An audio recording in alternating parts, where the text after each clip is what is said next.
Fala aí, galerinha, tudo bem? Hoje eu venho trazendo aqui para a gente estudar o seguinte título: Estados Unidos, Potência e Dominação. O que queremos estudar nesse vídeo aqui? Iremos estudar, gente, procurar entender, né, como os Estados Unidos se tornou a potência que nós conhecemos hoje. Então, vamos lá? Então, galera, já trago aqui logo em seguida um, os tópicos, né, mostrando como que os Estados Unidos, falando aqui no geralzão, se tornou a potência que ele é, e uma imagem aqui, logo de cara, aonde está nessa imagem aqui alguns dos itens que eu vou abordar aqui do lado esquerdo do vídeo. Então tá ali, gente, a construção do Império Estadunidense. Ó, os Estados Unidos, gente, usou de basicamente todos os meios possíveis, tá, para se tornar a potência que ele é hoje. Ele se utilizou ali, ó, da expansão interna, da expansão internacional, tá? Anexação de territórios que eram do México, compra de territórios, doutrinação capitalista, aculturação, religiosidade, corolário, financiamentos de governo pró-Estados Unidos, ou seja, governos que eram e são favoráveis a ele, golpes de Estado e financiamento de ditaduras. Ou seja, todos os meios possíveis os Estados Unidos utilizou para se tornar a potência que ele é hoje. E um desses meios está presente nessa imagem aí ao lado, que é a aculturação e o seu modelo de vida. Tá? Esses personagens aí da indústria cinematográfica dos Estados Unidos serviram, né, ainda servem muito hoje, como por exemplo os filmes de super-herói e tal, a aculturação mostrando os Estados Unidos como exemplo a ser seguido, o país forte, o país intervencionista, o país que vai acabar com as ditaduras, sendo que ele, os Estados Unidos, financiou e ainda financia muitas ditaduras pelo mundo inteiro, tá? E as suas empresas também que serviram aí para espalhar o modelo de vida dos Estados Unidos mundialmente e arrecadar cada vez mais fundos, cada vez mais meios para que os Estados Unidos se torne a potência que ele é hoje. Vamos falar de cada item desse daí mais especificamente ao longo dos slides, tá? Olha aqui, gente, trago aqui, ó, essa expansão dos Estados Unidos, né, em três momentos: na primeira etapa, na segunda etapa e na terceira etapa. Na primeira etapa, nós temos o expansionismo interno, ou seja, como que os Estados Unidos ele vai se expandir como país dentro do seu próprio território e em volta dos países vizinhos, tá? Segunda etapa, o expansionismo continental e oceânico, tá? Ou seja, os Estados Unidos se expandindo já aí para dentro do continente americano e até mesmo para fora, tá? E ao longo dos oceanos, tanto que depois que os Estados Unidos ele consegue se expandir internamente, ele acaba tendo saída para dois oceanos e isso acaba facilitando muito também essa expansão oceânica dele. O outro, a terceira etapa, que é o pós-Segunda Guerra Mundial, que já é a Guerra Fria. Vamos falar cada um deles aí especificamente e explicando aí com mais calma para que vocês entendam. Então vamos lá, gente, olha aqui. Primeira etapa, tá? Galera, para vocês que não sabem, os Estados Unidos, está aí o mapa dos Estados Unidos, né? Num todo, e aquela parte vermelha ali, gente, era somente os Estados Unidos nos seus primórdios, tá? Quando ele era colônia da Inglaterra, era só aquela parte vermelha ali. Se chamava, os Estados Unidos, ele teve seu nome como 13 colônias, tá? As 13 colônias foi aonde tudo começou e os Estados Unidos tomou essa dimensão territorial que ele tem hoje. Tá lá alguns estados das 13 colônias. Eu botei até ali embaixo ali para vocês, ó, que essa primeira etapa do expansionismo dos Estados Unidos iniciou em 1776 após a declaração de independência, ou seja, ele começa a se expandir para oeste do que é o território hoje dos Estados Unidos e para sul do que é hoje o território dos Estados Unidos, ou seja, se tornando maior do que era nessa época aí que ele era uma colônia inglesa e se chamava 13 colônias. Show? Então, galera, olha aqui, ó. Trago aqui para vocês nesse mapa, deixa eu botar minha câmera aqui para o canto, tá? As áreas que os Estados Unidos anexou ao oeste e as áreas que os Estados Unidos anexou ao sul. Olha aí, ó. Oregon, que foi cedido pela Inglaterra, Louisiana, comprado da França, Califórnia, do México. Vocês podem observar que desses países aí, os que mais perderam territórios nos Estados Unidos foi o México. O México perdeu ali basicamente quase a metade do seu território para os Estados Unidos. Outra coisa também, gente, que é legal falar aqui nesse vídeo, muita gente acha que os Estados Unidos só foi colonizado pelos ingleses, tá? Mas não foi, gente. Os Estados Unidos também teve investidas de holandeses, tá? Os Estados Unidos também teve investidas da França, os Estados Unidos também teve investidas da França não, desculpa, da Espanha, a França também, né? Mas no caso eu queria falar Espanha, ao sul. Ou seja, os ingleses eles conseguiram se estabelecer e firmar uma colonização mais forte no que é os Estados Unidos atualmente, que na época era chamado de 13 colônias, tá? Mas assim, é muito comum até hoje ao sul dos Estados Unidos você ainda encontrar pessoas falando o espanhol, tá tranquilo? Então assim, a Inglaterra ela conseguiu se firmar e acabou se espalhando ali pelo território dos Estados Unidos, mas não foi somente a Inglaterra que colonizou os Estados Unidos. E nesse mapa aí fica óbvio isso daí, ó. Olha aí, ó, nós temos a França, áreas que foram compradas da França, áreas que foram adquiridas lá a partir do Tratado de Versalhes, aonde eram as 13 colônias, ó, a parte verde, a Flórida, que foi comprada da Espanha, territórios ali que foram anexados e comprados do México, e por aí vai. Tá tranquilo, gente? Então, os Estados Unidos está aí, fica visivelmente no mapa, ele já se expandindo territorialmente e tomando o tamanho que ele tem hoje. Vamos lá, gente. Continuar falando aí da primeira etapa. Olha, quando os Estados Unidos ele vai se expandir para o oeste, existe ali chamado Homestead Act, ou Homestead Act, como tu queira chamar, desde que você entenda, esse é o importante. Significa ato de propriedade rural. O que era isso daí, gente? O governo dos Estados Unidos, querendo incentivar a ocupação das terras a oeste, ele oferece lá aos imigrantes, tá? Ou qualquer pessoa que quisesse ir em direção ao oeste, né? Se fixar lá por um período de 5 anos, e nesse período de 5 anos ele cultivando, movimentando a economia e se estabelecendo naquele território que era ocupado em sua maioria por indígenas, tá?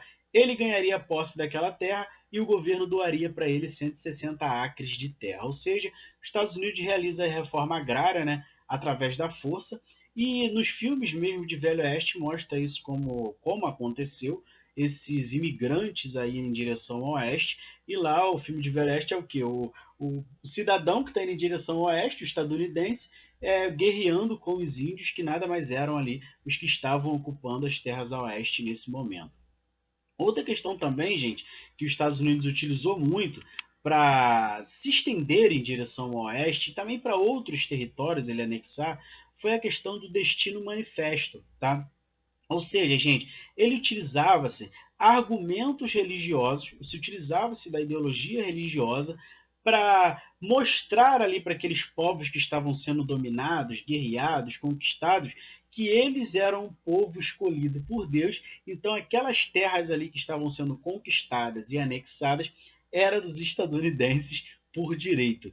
Essa ideologia aí, gente, ficou conhecida como Destino Manifesto. Já falei em outros vídeos, a religião também é uma ideologia, tá, gente? Tem gente que acha que religião não é uma ideologia. Tem gente que acha que é só nazismo, fascismo, socialismo, capitalismo, comunismo. Mas as religiões também são ideologias, tá?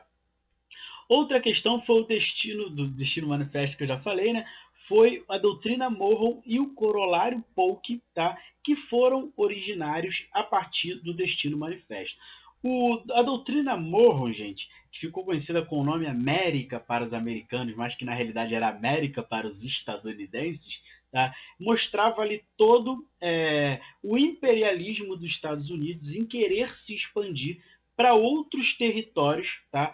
Fora do seu país, Estados Unidos. Que outros territórios? Países vizinhos da América Central, países da América do Sul, tá? E até mesmo países vizinhos ali da América do Norte, como o México, por exemplo, que perdeu grande parte do seu território para os Estados Unidos, e hoje os Estados Unidos lá usa como se a imigração mexicana foi um problema, né? Mas isso é uma outra questão também.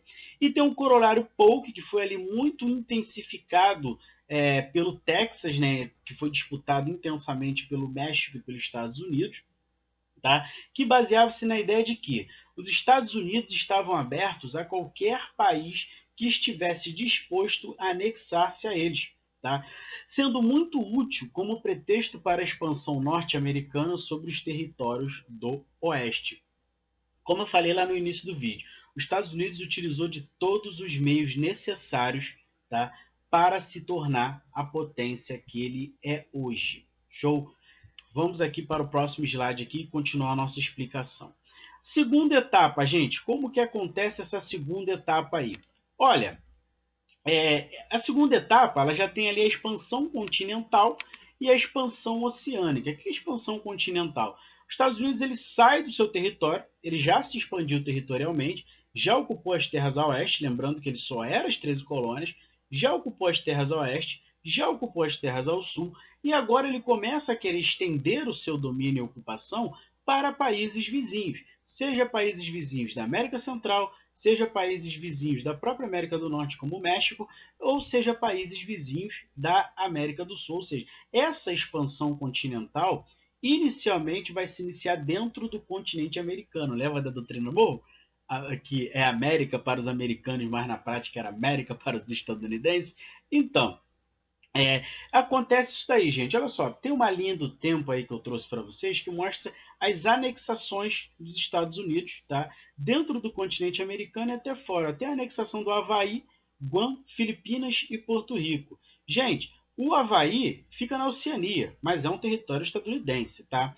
Guam, Filipinas e Porto Rico. Filipinas fica lá entre ali Ásia e Oceania ali, tá? Vizinho da Indonésia, que durante muito tempo foi uma ocupação estadunidense e hoje não é mais.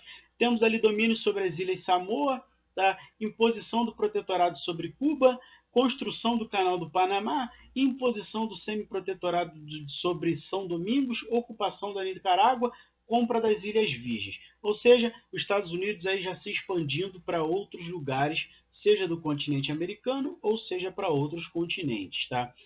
Gente, uma outra coisa também que está dentro dessa segunda etapa da expansão continental é a Primeira e a Segunda Guerra Mundial, que também, gente, vocês devem estar perguntando assim, mas pô, por que os Estados Unidos quer se espalhar tanto para outros territórios, tanto para outros continentes, outros países? Gente, não existe desenvolvimento econômico e não existe desenvolvimento industrial sem matéria-prima, tá? E os Estados Unidos ele já tinha aí essa noção de querer se tornar uma grande potência, tá? E para se tornar uma grande potência ele precisava cada vez mais de matéria-prima. Então ele sem pudor foi tomando aí matéria-prima dos países considerados mais fracos, seja militarmente, seja diplomaticamente, tá?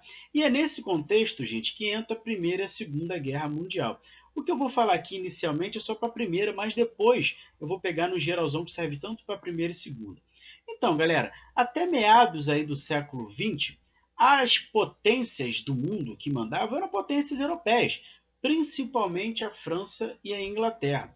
E os Estados Unidos sabia que ele, para conseguir ganhar uma visibilidade no cenário econômico, militar mundialmente, ele precisava enfraquecer a Inglaterra e a França principalmente. E é nesse contexto, gente, de Primeira Guerra Mundial, que os Estados Unidos ele vai se manter neutro até a fase final do conflito. Por que os Estados Unidos vai se manter neutro até a fase final do conflito? Isso que eu vou dizer aqui agora serve tanto para a primeira como para a segunda. Gente, o primeiro país do mundo a se tornar industrializado foi a Inglaterra, tá? Depois foram ali outros países da Europa copiando o modelo inglês em efeito dominó, tá? Saindo da Europa, gente, os únicos países que tinham uma industrialização pesada eram o Japão e os Estados Unidos. O Japão fica na Ásia, Estados Unidos na América. Aonde aconteceu a Primeira e a Segunda Guerra Mundial? Na Europa. Então, o Japão, ele ali com interesses territoriais na Ásia, tá? Ele acaba entrando tanto na Primeira como na Segunda Guerra Mundial, na fase inicial dos conflitos, tá? Então, os Estados Unidos ele vê o seguinte, cara, o Japão é a maior potência industrial da Ásia, entrou tanto na Primeira como na Segunda Guerra Mundial na fase inicial. Os países que são industrializados da Europa e grandes economias estão se degradando e se destruindo dentro da Europa. Então, quem sobra como grande indústria, fora da Europa e da Ásia? Os Estados Unidos na época. Então, os Estados Unidos, gente, ele fica neutro durante grande parte do conflito da Primeira e da Segunda Guerra Mundial, mais ainda no da Primeira, tá? E ele faz o quê? Ele vende armamentos e ele vende suprimento para os países que estão se destruindo lá na Primeira Guerra e na Segunda Guerra Mundial, tá? E outra coisa, gente, quando ele vê lá que os seus aliados na Primeira Guerra Mundial está quase perdendo o conflito, ele entra em 1917 com apoio militar, porque assim, os Estados Unidos, na lógica falando, ele participou da Primeira Guerra Mundial desde o início, mas ele participou vendendo armamento, ele participou vendendo suprimentos. Militarmente, ele só entra em 1917. Gente, faltando um ano aí para acabar a Primeira Guerra Mundial, imagine quanto os Estados Unidos já tinham lucrado com o conflito que acontecia na Europa, tá? E a mesma coisa aconteceu com a Segunda, gente. Só que na Segunda Guerra Mundial, ele foi obrigado a entrar um pouco mais cedo, porque o Japão viu que os Estados Unidos estava lucrando com o conflito, tá? E os Estados Unidos tinham uma base militar no Havaí, em Pearl Harbor, tá? E o Japão via que aquela base militar dos Estados Unidos em Pearl Harbor, no Havaí, ela iria atrapalhar alguns desejos expansionistas do Japão ali no Oceano Pacífico. Então, o que o Japão faz? Ele ataca a base militar dos Estados Unidos em Pearl Harbor, obrigando os Estados Unidos a entrar militarmente no conflito. Então, assim, os Estados Unidos ele acabou entrando por esse fator mais cedo na Segunda Guerra Mundial, mas isso não quer dizer, gente, que ele não tenha lucrado. Por quê? Porque a Segunda Guerra também foi na Europa e o Japão também estava envolvido desde cedo na Segunda Guerra na Europa. E qual era o continente aqui ainda que não estava sendo bombardeado e que não foi? O continente americano. Então, assim, por mais que os Estados Unidos enviou tropas lá para o continente europeu, as fábricas nos Estados Unidos estavam todo a vapor, produzindo arma, produzindo munição e produzindo mantimentos para serem vendidos para os países que estavam envolvidos na guerra. Então, assim, gente, os Estados Unidos ele lucrou muito com a indústria de guerra, lucrou e lucra, tá? Muito com a indústria de guerra. Aí vocês começam a entender, pô, professor, como que os Estados Unidos conseguiu fornecer tantos suprimentos e tantos mantimentos àquela quantidade enorme de países envolvidos, tanto na Primeira como na Segunda Guerra Mundial? Lembra que eu falei dos expansionismos, gente, dos Estados Unidos, tanto para dentro do seu território como para países vizinhos? Então, olha a quantidade de matéria-prima que ele adquiriu em mão de obra. Vamos utilizar isso. Tá? E tem uma outra coisa também, gente. A Primeira Guerra Mundial, principalmente, ela acelerou a emancipação e a entrada da mulher no mercado de trabalho nos Estados Unidos. Tá? Por quê? Muitos dos homens começaram a se envolver na guerra, foram guerrear militarmente. Então, quem vai ser a mão de obra nas indústrias dos Estados Unidos será a mão de obra feminina que irá produzir esses armamentos, munição e mantimentos para serem vendidos. E tem outro fator, gente. Tu acha que para aí o lucro dos Estados Unidos com a Primeira e Segunda Guerra? Não. Quando a Primeira e a Segunda Guerra acaba, gente, a Europa foi destruída 2 vezes. A Europa sumiu do mapa. Sumiu do mapa fisicamente, que foi bombardeada, e se lembra aquelas potências que eu falei, do meados do século XX? Inglaterra e França, e tinha outras também, Alemanha. Então, essas potências, gente, ficaram com as suas economias também arrasadas. E adivinha quem eles vão recorrer a empréstimos de dinheiro? Aos Estados Unidos. Tá? Tanto que no intervalinho ali da Primeira Guerra para a Segunda Guerra, existe a crise do mercado imobiliário nos Estados Unidos, que é a queda da Bolsa de Nova York em 1929. O que isso significou? O dinheiro sumiu dos bancos dos Estados Unidos. Esse dinheiro estava onde? Estava lá nos países europeus. Ah, professor, Estados Unidos ficou falido? Estados Unidos sim passou por um momento difícil quando esse dinheiro saiu do seu país. Mas tem um porém, gente. Emprestar dinheiro é algo bom. Se emprestar dinheiro não fosse algo bom, os bancos não fariam comercial e investiria milhões, tá, para te pegar e fazer lá pegar empréstimo com ele. Por exemplo, eu pego 1.000 e pago 3.000. Ou seja, esse dinheiro que os Estados Unidos emprestou aos países europeus irão retornar em forma de juros. Então, os Estados Unidos lucrou e ainda lucra com a indústria de guerra. Show! Vamos aqui para o próximo slide, então. Gente, terceira e última etapa da expansão dos Estados Unidos. Expansão planetária. Ué, Edgar, como assim expansão planetária? Galera, a Segunda Guerra Mundial ela vai acabar em 1945. Show? Quando ela acaba em 1945, se inicia o quê? A Guerra Fria, que vai até 1991.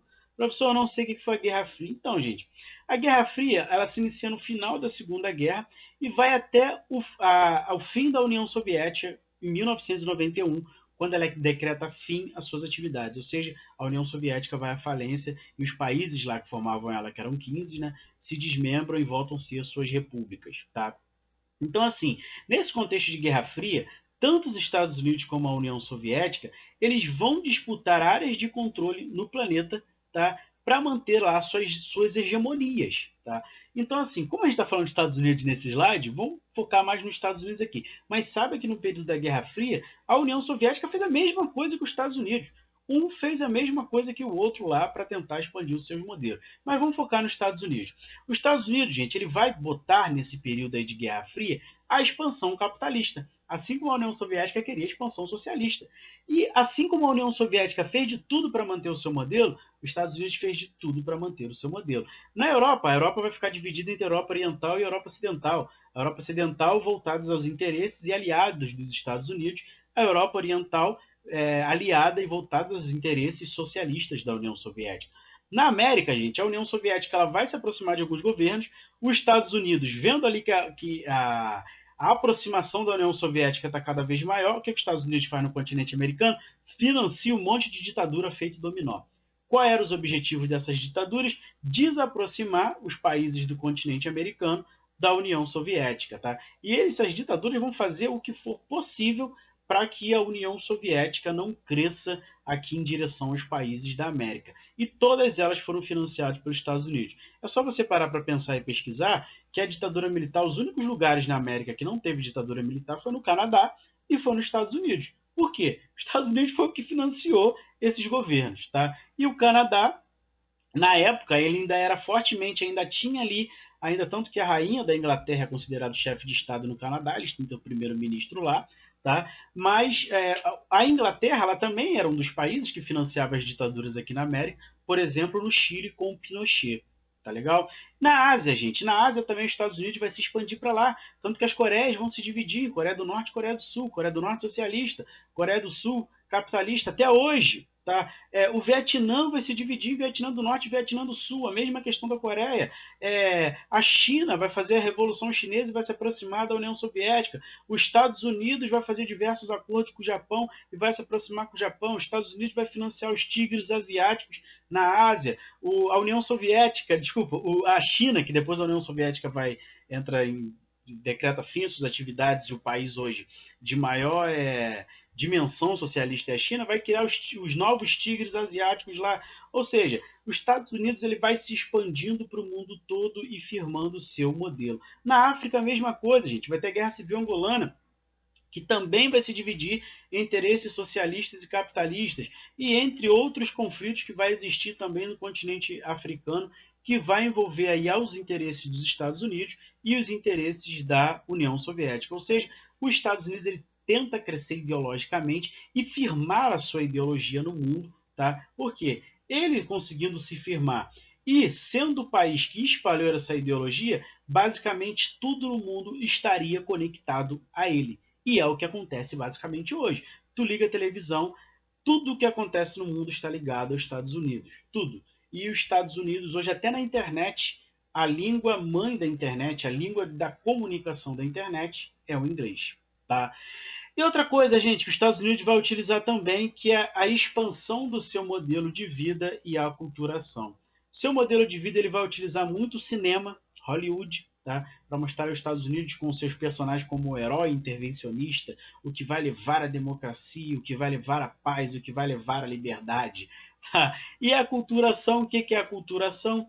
É levar o modelo de vida dele, a forma de se vestir, de se alimentar, as suas músicas, tá? Os seus esportes para o mundo. Pô, professor, mas por que tem a ver estudar a expansão do seu modelo de vida e a aculturação? Gente, essa é uma das melhores formas de você dominar um país ou um povo sem dar um tiro e sem violência. Por quê? Quando você destrói um povo, gente, culturalmente, ele passa a não se ver mais parte integrante daquele país que ele nasceu.